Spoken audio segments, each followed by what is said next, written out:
भगवान श्री राम हिंदू धर्म में भगवान विष्णु के 7वें अवतार हैं और रामायण के नायक हैं। वे अयोध्या के राजा दशरथ के पुत्र थे और एक आदर्श पुरुष के रूप में जाने जाते हैं। मर्यादा पुरुषोत्तम भगवान राम सत्य और धर्म के प्रतीक हैं। उनका जीवन हमें आदर्श जीवन जीने की प्रेरणा देता है। प्रभु श्री राम पर कालांतर में कई रामायण लिखी गई है, जिसमें वाल्मीकि रामायण, रामचरितमानस, कंबन रामायण, हनुमद रामायण, आनंद रामायण, मूल रामायण, एक श्लोकी रामायण सहित और भी कई रामायण प्रचलित है। पेश है प्रभु श्री राम संपूर्ण कहानी संक्षिप्त रूप में। त्रेतायुग में अयोध्या के सूर्यवंशी राजा दशरथ की 3 रानियों कौशल्या, सुमित्रा और कैकेयी से 4 पुत्रों का जन्म हुआ, जिसमें श्री राम माता कौशल्या के पुत्र, लक्ष्मण और शत्रुघ्न माता सुमित्रा के और भरत माता कैकेयी के पुत्र थे। चारों पुत्रों की शिक्षा पूर्ण होने पर महर्षि विश्वामित्र राजा दशरथ के महल आकर राम और लक्ष्मण को अपने यज्ञ की असुरों से रक्षा करने के लिए जंगल के आश्रम में ले जाते हैं। विश्वामित्र के आश्रम में श्रीराम ताड़का का वध करके आश्रम की रक्षा करते हैं। ताड़का वध के बाद महर्षि विश्वामित्र श्रीराम और लक्ष्मण के साथ जनकपुरी की ओर रवाना होते हैं। रास्ते में वे ऋषि गौतम के आश्रम से गुजरते हैं। वहां श्रीराम अपने पैरों से स्पर्श करके पाषाण में परिवर्तित हो चुकी अहिल्या को शाप मुक्त करते हैं। इसके बाद विश्वामित्र श्रीराम एवं लक्ष्मण को जनकपुर में सीता स्वयंवर में ले जाते हैं। वहां भगवान श्रीराम शिवजी का पिनाक धनुष तोड़ देते हैं।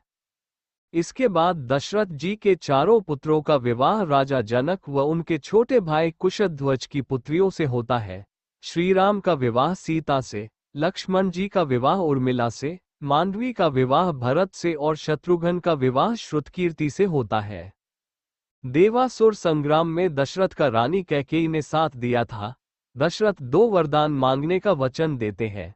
श्री राम के राज्याभिषेक की तैयारी के दौरान मंथरा के उकसाने पर रानी कैकेयी श्रीराम को 14 वर्ष का वनवास और अपने पुत्र भरत को अयोध्या का राजा बनाने का वरदान मांगती है। प्रभु श्री राम अपने पिता दशरथ के वचन को निभाने के लिए अपनी पत्नी सीता और भाई लक्ष्मण के साथ सन्यासियों का वेश धारण करके नियमों के तहत 14 वर्ष के लिए जंगल में चले जाते हैं। प्रभु श्री राम, लक्ष्मण और माता सीता को निषादराज केवट नाव से गंगा पार कराते हैं। श्री राम पारितोषिक देना चाहते हैं तो केवट कहता है कि जिस तरह मैंने तुम्हें गंगा पार कराया, उसी तरह आप भी मुझे और मेरे परिवार को इस भवसागर से पार करा देना।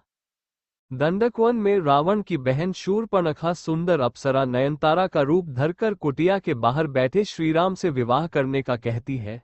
श्रीराम के इनकार करने पर वह लक्ष्मण से जिद करती है। फिर वह माता सीता को मारने दौड़ती है।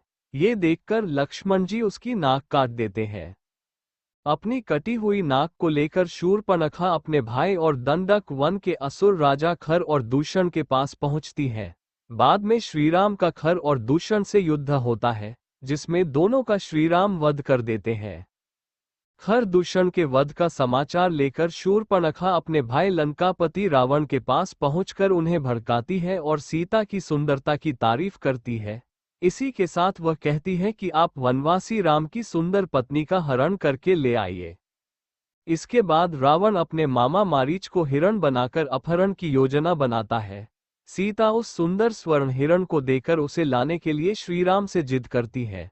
राम जी उस हिरण को लाने के लिए वन में चले जाते हैं। जब हिरण का भेद खुल जाता है तो राम उसका वध कर देते हैं। बहुत देर तक श्रीराम नहीं लौटते हैं तो सीता किसी अनहोनी की आशंका से लक्ष्मण को वन में श्रीराम की सहायता करने के लिए भेजती है। लक्ष्मण जी एक लक्ष्मण रेखा खींचकर वन में श्रीराम को ढूंढने चले जाते हैं। लक्ष्मण जी के जाने के बाद रावण सन्यासी का वेश धारण करके सीता से भिक्षा मांगता है और कहता है कि इस रेखा के पार आकर ही भिक्षा दे, तभी ग्रहण करूंगा। माता सीता यह गलती कर देती है और तब रावण अपने असली रूप में आकर अपहरण करके सीता को विमान में बैठाकर ले जाता है। रावण जब विमान से माता सीता का अपहरण करके ले जा रहा होता है तब रास्ते में गिद्धराज जटायु उसे रोकने का प्रयास करते हैं और इसी प्रयास में रावण जटायु का वध कर देता है। जटायु का अंतिम संस्कार करने के बाद श्रीराम और लक्ष्मण सीता की खोज में निकल पड़ते हैं। खोजते हुए वे शबरी के आश्रम पहुंच जाते हैं। इसके बाद उनका हनुमान जी और सुग्रीव जी से मिलन होता है। सुग्रीव अपनी व्यथा श्रीराम को सुनाता है।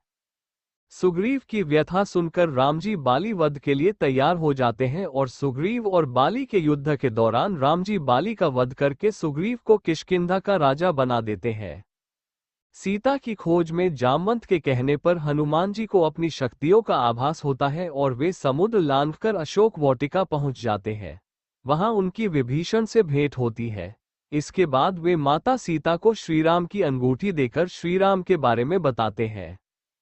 इसके बाद हनुमान जी को मेघनाद बंधक बनाकर रावण के समक्ष खड़ा करता है तो वे रावण को श्रीराम के समक्ष समर्पण करने या युद्ध के लिए तैयार रहने के लिए कहते हैं। ये सुनकर रावण उनकी पूंछ में आग लगवा देता है। हनुमान जी अपनी जलती हुई पूंछ से लंका को जला देते हैं।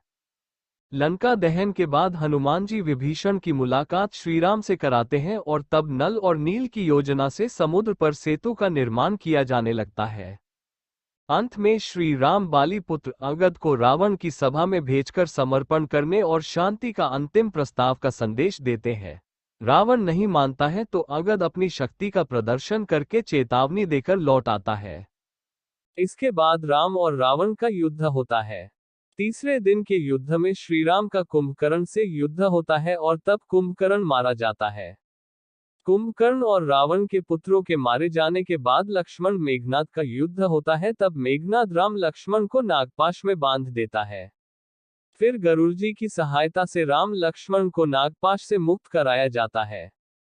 इसके बाद मेघनाद के प्रहार से लक्ष्मण जी मूर्छित हो जाते हैं। तब हनुमान जी वैद्यराज सुषेण के कहने पर संजीवनी जड़ी बूटी का पहाड़ ले आते हैं।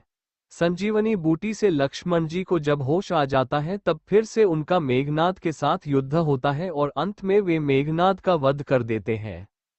इसके बाद राम और रावण का भयंकर युद्ध होता है।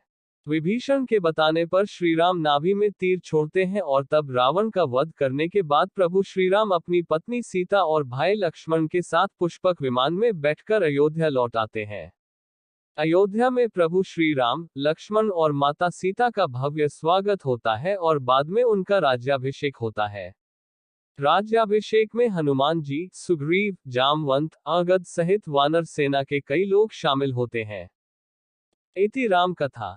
जय श्री राम।